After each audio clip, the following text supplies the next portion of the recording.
It's time for Wise Money with Korhorn Financial Group with financial advisors Kevin Korhorn, Mike Bernard, and Josh Gregory. Welcome to another episode of Wise Money with Korhorn Financial Group, where every week we're helping you take your next wise step in your financial life. My name is Mike Bernard. I am one of the certified financial planners on the show. Across from me, certified financial planner and one of my business partners, Josh Gregory. Mike, have you ever, from your perch as a financial advisor, you get to peer into people's financial lives, have you ever seen someone receive an inheritance and it actually hurts them? Yes, probably half the time. Yeah. Well, for a lot of people, you would think, well, that's crazy talk. How could that even happen? I dream about winning the lottery all the time. And if I were to receive an inheritance, it would be great. Yeah. But we've seen where receiving sudden money can actually hurt you. And so today we want to actually talk through how do you avoid receiving an inheritance and have it become a curse instead of a blessing in your life. And I know an inheritance is brought on because something unfortunate happened, and it's emotional and it's difficult, and we've walked those miles with clients and ourselves as well in our own personal lives. Those are hard things, and yet money and financial decisions are often attached to some of the most trying and difficult things in life, and it is in this case. And so we're going to talk about the financial ramifications of an inheritance, but just know we're not overlooking the emotional toll that it takes as well. So if you have a question, we would love to hear from you every single week on the Wise Money Show. This is your show. If you want us to talk about something different, if you have a different idea, a different issue you're dealing with, or just a gripe with what we're talking about, reach out to us. 574-222-2000. That's 574-222-2000. Call or text. That will get to me online, wisemoneyradio.com. You can submit a question right there. That turns into an email and goes to me as well. And lastly, all over social media, Facebook, Twitter, and YouTube at Wise Money Radio. You can also catch up on previous shows. Watch the episodes right there on the YouTube channel.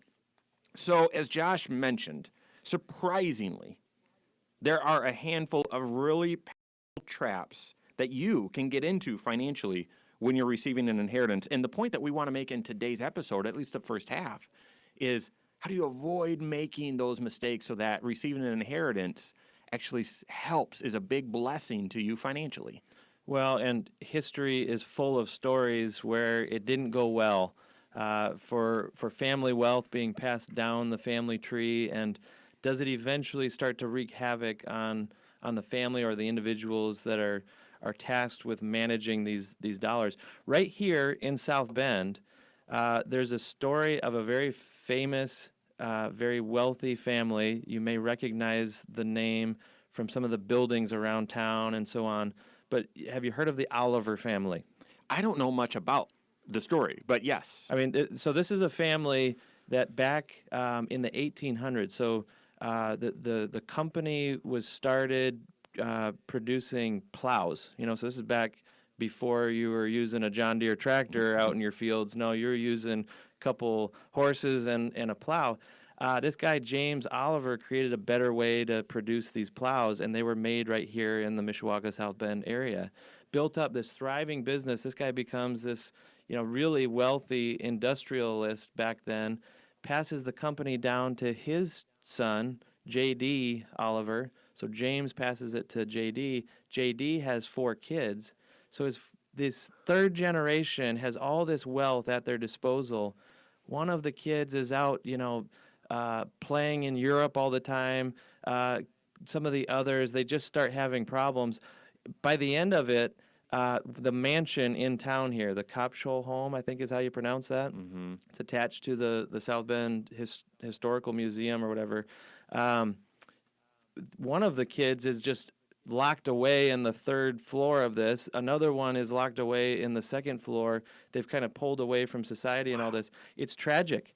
The story's all there on the museum's website, but it almost feels like it's a default when you're passing down significant wealth to family that there's a risk that it wrecks them instead of truly blesses them. Well, this is why we do the Wise Money Show with three of us, and today it's just two. But if Kevin were here, I mean, each of us have these examples of where we've seen those sorts of things happen. It's not nearly as high profile as that, some of it, but some of you hearing that story say, yeah, third generation in business transfer is often very difficult, and it's for one of the first risks that we're going to talk about here. But I was cutting you off, Josh. Well, no, I was just going to say, I mean, modern day, wealthy guy, Warren Buffett, has been the richest man in the world at times. One of my favorite quotes from him is that he wants to leave enough money behind for his kids that they can do anything in life, but not so much money that they can do nothing in life. Yeah. And that may be a powerful statement for you, whether you're leaving behind dollars that are have a lot of zeros at the end or even just a few. How you receive money or how you leave money to the next generation can be a blessing that helps propel them forward, or it can really set them back by stunting their own growth. It ultimately is up to them. And so we're going to speak to you today as the recipient of that money. Mm-hmm. How do you make sure that you set yourself up to really succeed with this new wealth that's left behind for you? So the first trap that I would point out that I see is even evident in that story, and that is we see often that when you receive an inheritance, that some of the disciplines that you've been doing financially, budgeting or saving a certain amount or really focusing in on certain financial goals, you lose that discipline and you lose some of those right habits that were getting you on the right track. And then all of a sudden you got this blessing and there's something that changes in your mind and you stop applying those right habits, those disciplines. Especially if you haven't received the money, but you know it's coming. Mm-hmm. Right? That can mess with people's minds even more. You know, if you know, well, there's not that much point in saving up for retirement. We may as well enjoy these dollars now because retirement's going to be handled when mom and dad or grandpa or grandma pass away. There's money coming down the pipe here that we don't really have to plan. We don't have to save ahead for. Let's just let it come to us. Think about it in the story of the Oliver family, and I hadn't heard that story before. Josh makes me a terrible historian. I know you're not a historian as well, so there's probably, if you listening right now know that story a little more intimately, you might say, oh, Josh glossed over this or missed that, and so full disclaimer there. But a lot of times with the third generation business, there's enough distance between the disciplines and habits that built the business, the successful business, or let's just apply it to finances, the successful habits that build your finances, and today. So there, when you start seeing a gap there, and you start losing those disciplines, it's very easy to drift from, all right, I'm making financial progress, achieving financial success, and then drifting to, actually, I'm off course with my finances. Yeah, I wonder if it's a generational thing, but often if the first generation built and saved, they sacrificed, they postponed, all those right habits and built up wealth that just grew over time, they probably saw that asset as something that provided security and provided an income stream to them. Often, we end up working with the recipient of that money, the second generation or the third generation, and often they say in so many words that they see this as money to be consumed as opposed to an asset to kick off income. And the mentality is very different, and therefore the behavior is often different. And, they often look at that first generation and say, I don't know why they live so frugally. They never spent all this money. There's no way I'm making that mistake. And in reality, what they're setting themselves up to do is completely consume this asset, and then it won't be there to pass on to the third generation. That's right. Changing their habits and changing their money view, as Josh likes to call it a lot, that your money view that built up, or whomever, the first generation built up this financial wealth, you change or tilt your habits, your money view, and all of a sudden, I would say squander it, potentially squander that. So there's a few ways to avoid this trap, and then I'm just going to go out on a limb and say this is the biggest trap when it comes to finances. We've got that and a lot more coming up here with here at Wise Money with Korhorn Financial Group. Make sure you increase the music level on that little stutter. I wanted to sneak in there. Okay, so if you're feeling that concern, here's a couple things that you can do, but I didn't think I had the time. I would increase the volume and I would add a phaser to that. Phaser? Did you hear Kevin? I thought I heard Kevin's voice. It did sound like it, but... And I wouldn't put it past him to just barge in. Didn't you do an impression of him earlier? that too, yeah. Yep. All right. So So where do you want to go from here? I think the big decisions. I mean, you get a windfall and you think, finally, I can double the house and I Yeah. can buy the fancy car, and actually you permanently increase your lifestyle based on a one-time event in your financial life. Yeah, and I have a story that can go with that. I do think that's the biggest. Now, and it goes back to what you said, that someone sacrificed to build up this money, and then it's received, and it's like, I don't want to sacrifice. I actually want to splurge. This is human nature. I'm tempted to do the same thing. Yeah. Right? Yep. So the point is, having these sorts of thoughts and awareness ahead of time, so that there's kind of a pause between you and actually taking the action.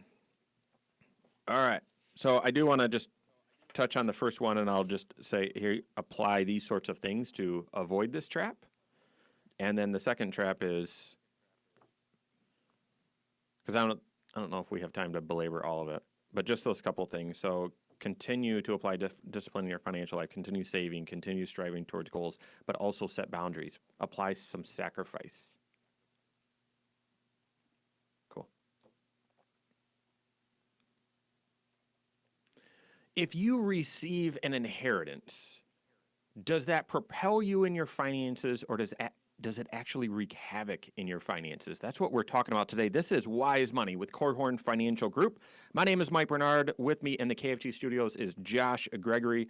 Special thanks to the attorneys at Ladue, Curran and Keene, as well as First State Bank for sponsoring the content of today's program.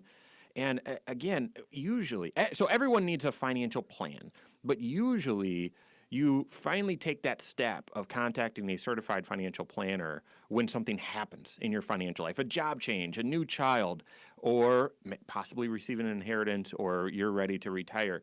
And if that's you, reach out to your certified financial planner. If you don't have one, we'd love to help. You can contact us 574-222-2000. If you have a question for the program, you can also reach us right there as well. Call or text 574-222-2000. Find us online, wisemoneyradio.com, as well as social media, Facebook, Twitter, and YouTube at Wise Money Radio as well. So when can an inheritance really be a curse? And we've talked about the first time that happens, this first trap, and that is, well, you let go of all discipline in your finances, and you just start splurging, or you let go of the discipline of budgeting or saving or paying down debt. So the way to avoid that, well, I would argue, is having a certified financial planner, someone you trust, speak into your life to say, all right, here's the context on how to treat this inheritance. And they should say, hopefully, you can have some fun as well, but these are the other things you need to make sure that you keep doing. So make sure you're still applying discipline in your financial life. Continue saving up for those goals, and continue sacrificing in your finances to make those goals possible. So, all right. I would say the biggest trap people fall into when they receive an inheritance is they make a big financial decision that ends up being a permanent shift in their finances. Yeah, I remember someone that inherited a couple $100,000, and they pretty quickly sold their $120,000 house, built a brand new house. I think they were shooting for about a $250,000 house. It ended up being $325,000. Okay. Projects often get out of hand, right? Yep. They replaced a car and took one of their bucket list type vacations. The money's all gone. right? So 200 grand. It's all poured into these things. And what they had to show for it, they were living in the nicest house that they'd ever lived in, for sure. Had some new furniture that they loved, still had some old furniture now that they hated because it didn't have that new car smell like the new house did, right? They now had a mortgage that was twice as big as the one they had before, and it was a new 30 years instead of only having 7 years left. Oh, my. Okay. And nothing had changed in their income, though. Right. They received a chunk of money, still have the same paychecks and everything. What do you think that did to their retirement? Yeah. It set them back on their retirement. Their lifestyle in retirement was going to be changed. And, I can kind of see in your eyes, you're thinking to yourself, where was their financial advisor? Sure. Right? Right. Well, they had a financial advisor, sort of. You know who it was? No. It was me. But I wasn't really their financial advisor. I was going to say Kevin because he's not here. I think I'm going to throw him under the bus. No, it was me. And, they had asked me to help them manage some of their investment accounts, but we weren't doing comprehensive financial planning. And so in a way, I was kind of helping them in the way they asked, but not in the way that they needed. Yeah. And so if you're ever wondering why sometimes I get up on my soapbox and talk about why it's so important to have a comprehensive financial plan, this is one of the stories that gives me that conviction. Because if they had been working their way through the financial planning process and they were making these decisions in the context of one plan, then I don't think they would have come to these conclusions. Yeah. Because the right questions would be asked instead of me kind of hearing the story after all these things were done, in their next annual review or semi-annual review or whatever. I would have actually been pulled into the process, and hopefully the plan would have led them to some different conclusions, and they may have resulted in true financial freedom because of that $200,000 instead of more financial captivity ultimately. I hear so much wisdom in what you're saying, Josh, and yet I can't help but empathize with some who might hear just the wet blanket or, oh, you don't want me to have any fun. And my favorite story to tell is anytime Cindy and I are out shopping or out in the community or whatever, and I run into someone that I serve, they always say, oh, this is in the budget. If I see them at a restaurant, this is in the budget. No, your financial planner wants you to enjoy today. I want you, if that same scenario, if they were doing financial planning with Josh, I'm certain that there would have been a discussion about what are the near-term goals that you want to do and what are the long-term goals that we can't overlook, and how do we balance this and hit both of them. But the danger here is receiving a one-time influx of inheritance or cash and having that lead you to make a permanent increase in your lifestyle. Exactly. A lot of times people look and say, yep, this is the down payment for that next house, not realizing that now I've got twice as big a mortgage, property taxes are twice as big, and so on. So be very, very careful. That's important, and you're exactly right. It's not like that inheritance didn't benefit them, right? They had a sweet house. They had some cool memories. They didn't have to worry about one of those vehicles anymore for a while. But all of those were short-term benefits as opposed to it bringing permanent or lasting freedom. Yeah. And our hope is that our clients are always choosing the long-term freedom that, quite frankly, can have a multi-generational effect. Those are the fun stories to hear, Yep. right? Where multiple generations benefit because of this generation choosing freedom over captivity. That's right. So this ties into the next trap. I've got two more on my list, Josh. I don't know how many you have, but the next trap is receiving an inheritance, but either not having a financial plan that you can tune into and say, where should this money be deployed to help us in this plan, or just not tuning into it because you don't want to have the discipline of, okay, well, we were behind in this goal. This can help us catch up. Sometimes you just say, well, I don't even want to look at that. I just want to splurge with this. And that can be a big mistake as well. I think your story applies in a similar situation. Yeah. I forget where I was out in the community somewhere recently. Someone came up to me and said, hey, I'm going to call you soon, and we're going to get going on that financial planning thing. I'm thinking I'm going to get an inheritance in the next couple years, and when I do, I'm going to get started on financial planning. And my response, of course, is don't wait to get your plan in place after the dollars are received. You need to have the plan in place and then let these dollars propel you towards the goals that you've said are important to you.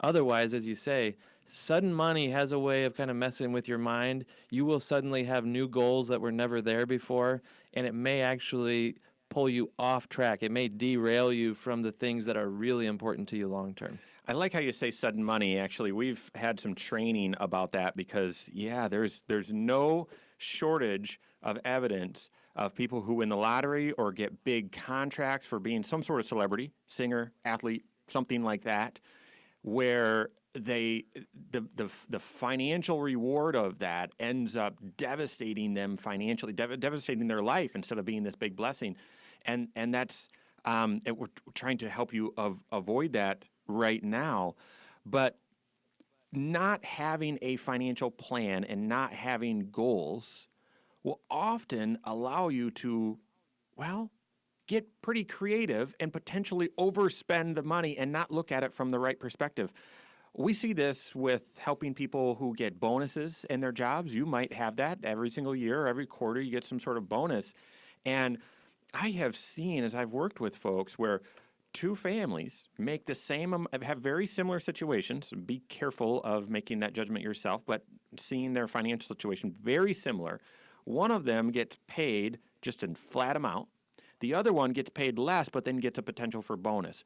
That family with clear financial goals, where we decide up front, all right, if this is the amount of the bonus, these are the goals that you've set our priority that you can hit.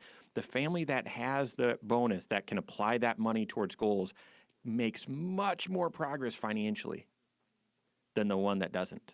The point is, decide what you're going to do with that money up front and tune into your financial plan. What about having the inheritance hold you back from making a big decision? We've got that and more coming up here on Wise Money with Korhorn Financial Group. All right. Cool. So this is where you're going to tuck in that story then? Yeah, I'll lead with that. And then I think it's important to tune into the sentimental value, which really wasn't the case in this example. It wasn't because, but people do that all the time. Dad had this investment or mom had this investment, so I can't change it. Yeah. So, but that's not this story. I'm not even sure what the cause was. It just kind of, they were frozen.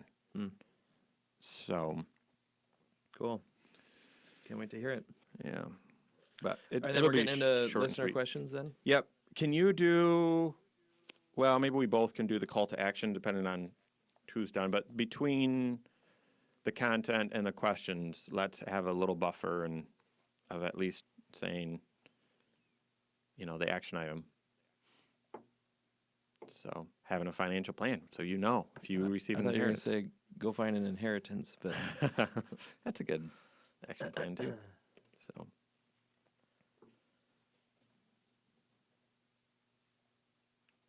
Thank you for being with us today. This is Wise Money with Korhorn Financial Group. My name's Mike. Across from me, Josh Gregory, coming to you from the KFG studios.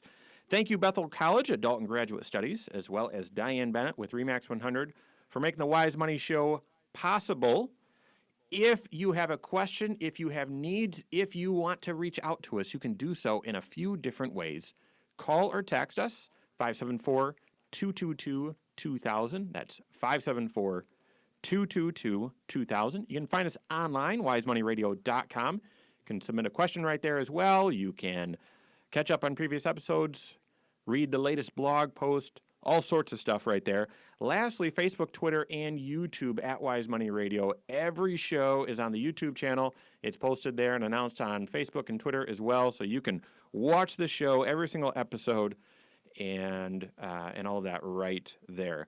Today we're talking about the big financial decisions you have to make when you're receiving an inheritance. Now, I know that comes with a lot of emotional burden, emotional baggage as well, and I get that.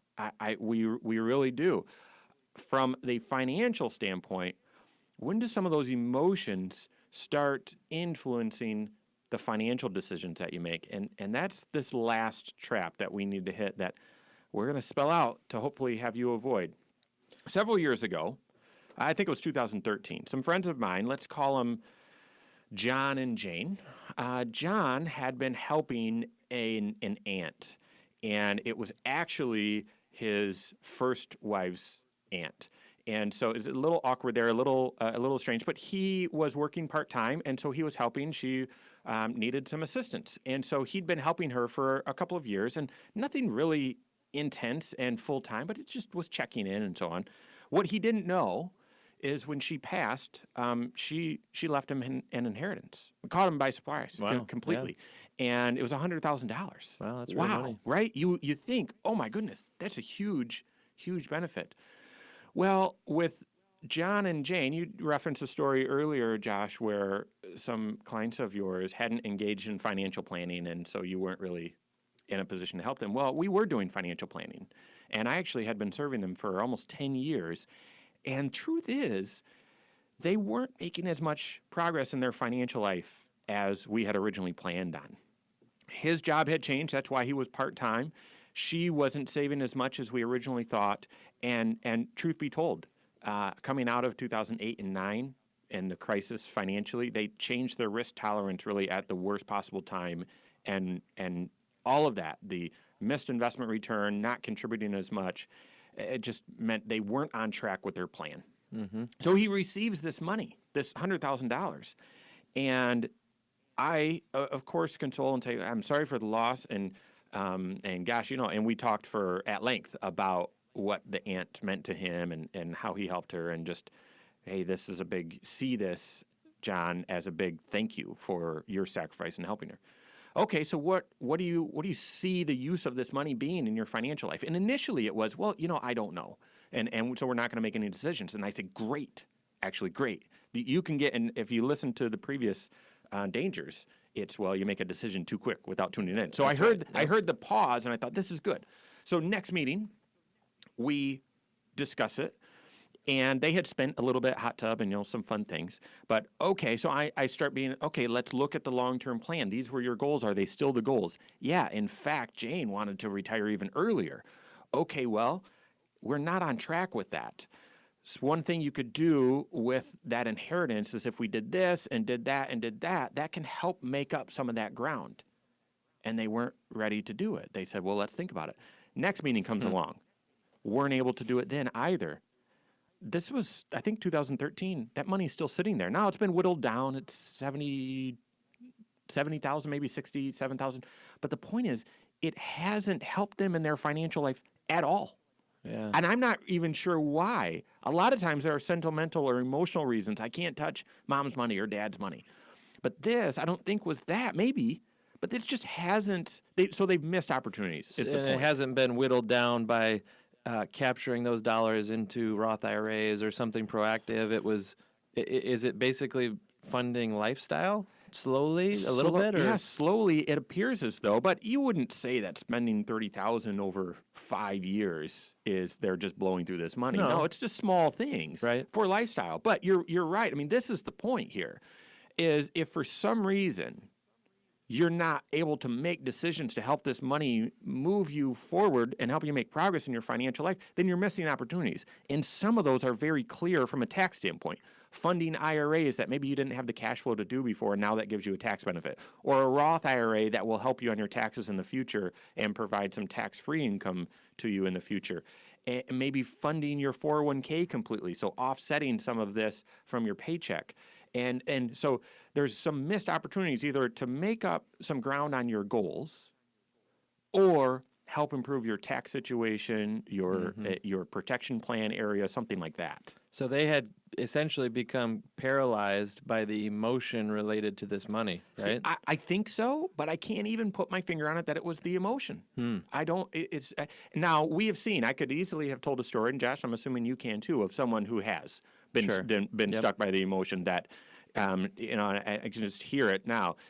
Daddy had this money right here, so we're leaving this money right here.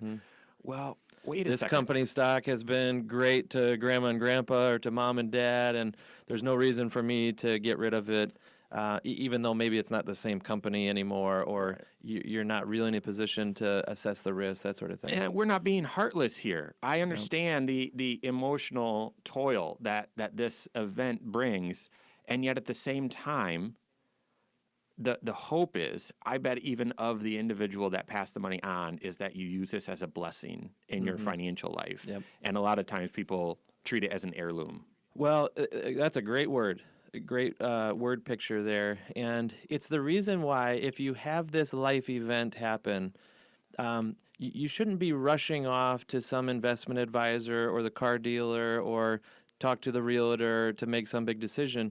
No, we would argue that you need to make sure that you have an up-to-date and comprehensive financial plan in place, because there are so many considerations that come from receiving money out of the blue like this. You may have a different tax picture on your hands, so you need to review that. There may be investments that you've inherited that need to be reevaluated. Does this fit with your overall game plan for investments? For some people, I've seen folks receive $1 million from the family farm that got sold, and they don't realize that now their risk profile is totally different. They have so much money available to creditors if they were to get sued because of a car accident or something like that. So they need to reevaluate how they have their home and automobile umbrella insurance in place. Maybe your estate plan needs to be reworked because you have more complexity in your life.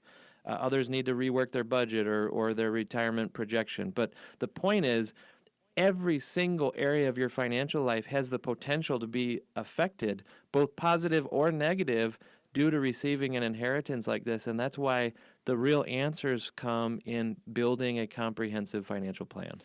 I mentioned, have been trained in some of the sudden money sort of principles, and looking at case studies and how people treat a windfall.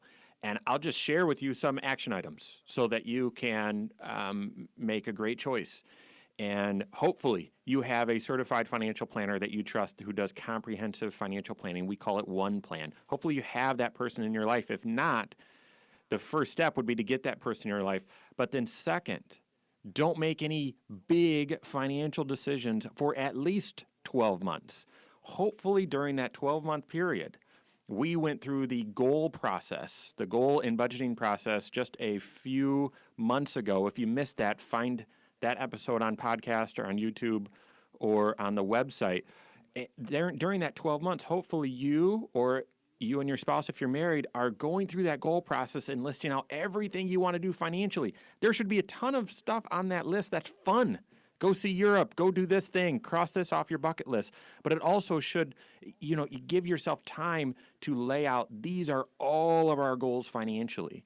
And then your certified financial planner can help analyze and quantify those goals, and then can help you apply the inheritance, the financial resources towards those goals, so that this inheritance is actually a true blessing to you and your family tree, just like it was intended. Got a great tax question coming up here from Rick, sole proprietor, wondering what's changed in my finances that I need to be prepared for in 2018. We've got that and more coming up here on Wise Money with Korhorn Financial Group.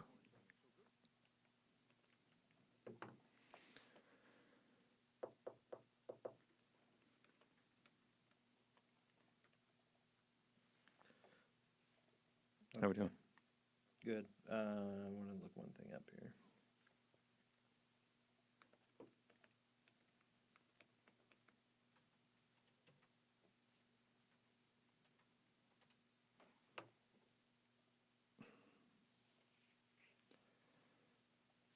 About sole proprietor? No.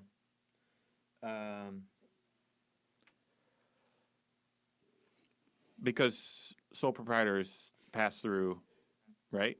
Or is it, do you have to be an LLC? Actually, don't think I have that. Rick's question. Still due to help on my 2017 taxes. I figured we'd spend most of the time on that, but 2018, I believe. Let me check.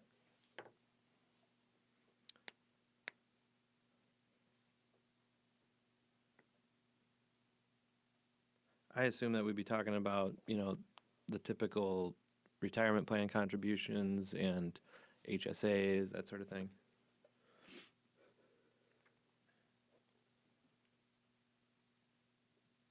Yeah, and they're eligible for the tax deduction.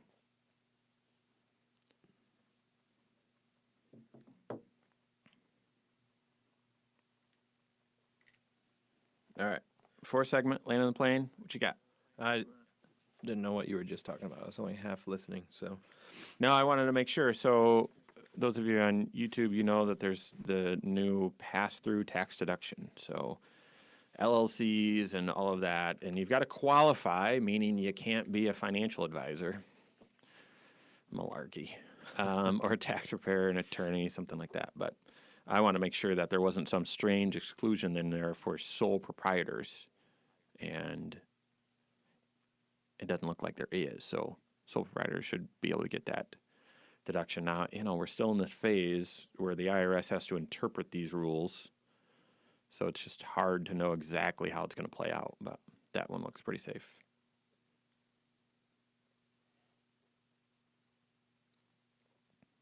All right, pick it back up with just Rick's question. So basically start segment 4 with segment 3. If we can get, I'm assuming we're going to get through both of those, if not maybe the third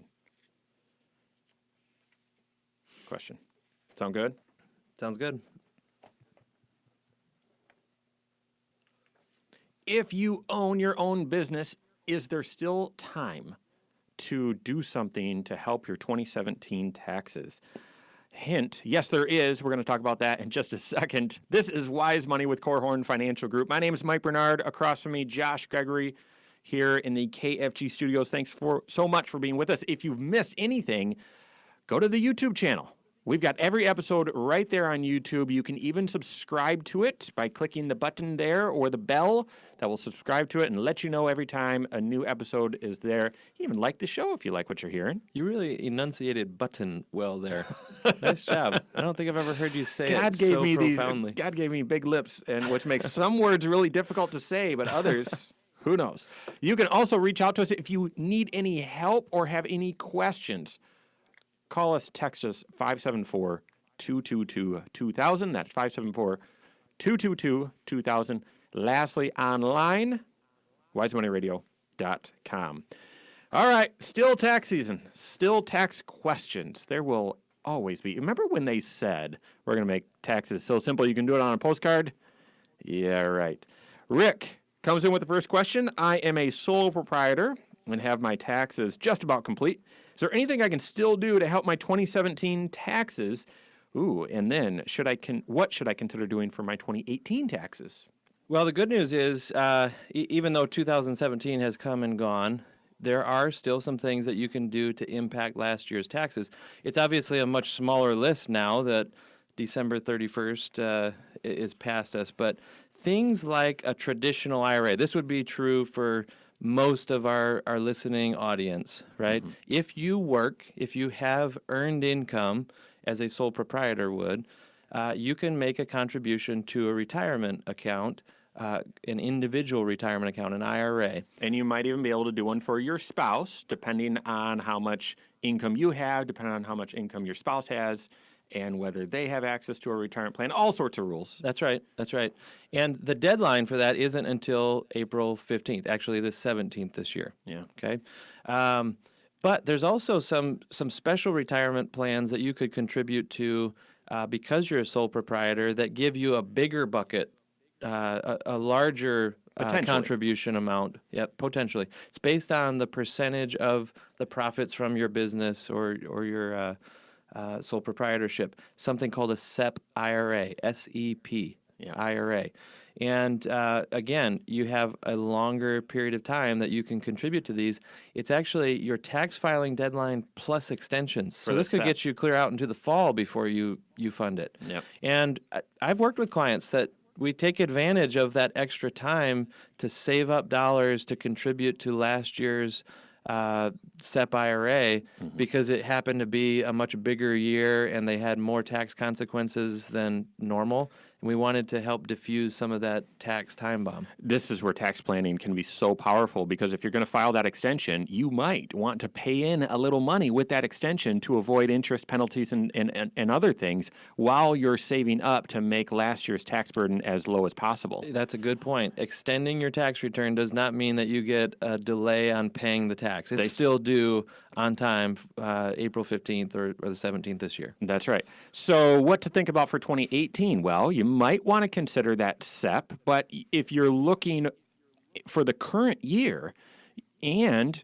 retirement and saving up for retirement is a big goal and you're looking to reduce taxes, you might want to consider a different type of retirement plan altogether called a single K. That one you'll want to have just be very careful. I was going to say kid gloves. Just be very careful with that. It's probably not one you could do online on your own. There's tricky rules with that you'd want to get set up. But then your contribution limit can go up even more, potentially, if you've got it all sorted out right and depending on how your entity is structured. And then lastly, I would just tell you, everyone, I don't care your situation, everyone needs tax planning this year because the tax rules all changed on us. And if you're a small business owner, they changed on you the most, okay? You might now be getting a deduction that you never got before. You're also going to lose some deductions too. Some deductions that you used to get are now bigger. Some credits might be gone. So you, especially you, Rick, as a small business owner, need to reach out to your certified financial planner who helps you and your tax planning as well to make sure that you get proactive about your tax situation. Anything I missed there, Josh? I didn't hear you mention health savings accounts, if that applies to you. So that's not just for Rick. If you work for an employer that has a high deductible health insurance plan and it's HSA eligible, health savings account eligible, you have up until April to contribute to that for last year as well. I believe the account needed to be open by the end of the year, but if that's something you've been funding each year and you just haven't gotten around to it, don't miss that deadline either. Make sure you tell the bank, hey, this is for 2017. I can't tell you, at least, so we do a couple thousand tax returns a year. We love helping people with taxes. If you haven't gotten them done, we'd love to help you. Reach out to us, 574-222-2000 or on the website, wisemoneyradio.com.